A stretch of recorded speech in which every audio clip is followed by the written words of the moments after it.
Dixie by Grace Gilman. Pictures by Sarah McConnell.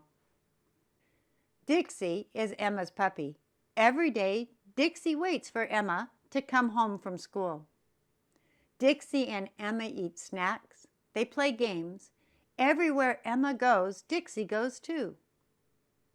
One day, Emma came home and said, "Dixie, I'm too excited to do anything. My class is putting on a play. It's The Wizard of Oz, and I want to be Dorothy."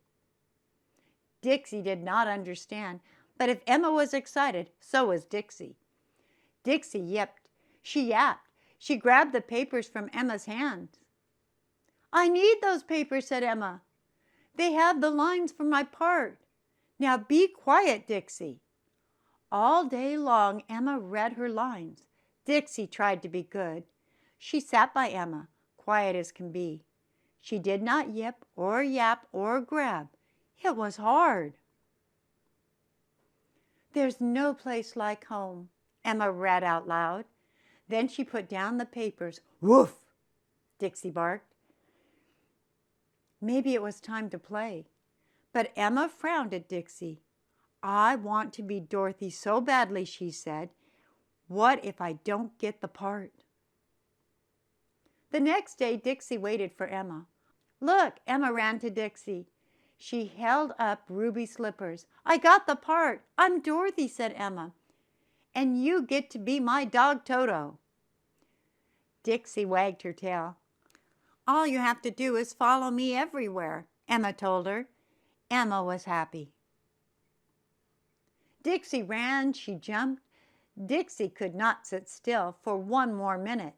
Dixie leaped into the air. Crash! Dixie tipped over games. She knocked down books. "Dixie, stop!" Emma shouted. "I still have to study. The play is in 3 days." Each day that week, Emma studied in a room.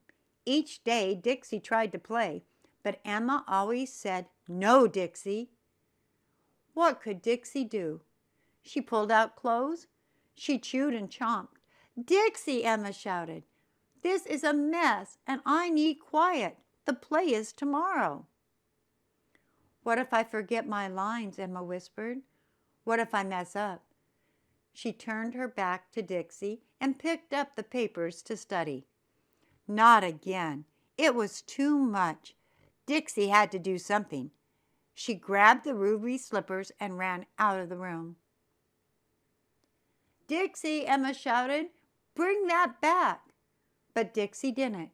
She hid the shoes. Then Dixie hid too.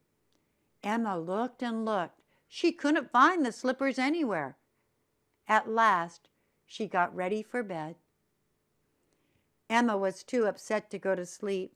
"The play will be awful," she sobbed. "I don't have my shoes. I don't have my dog. And I know I will forget my lines." Dixie crept closer. Emma was upset. Dixie had to do something. Woof! Dixie took the shoe to Emma. "Dixie," said Emma. She held Dixie close. "I really do know my lines," Emma told Dixie.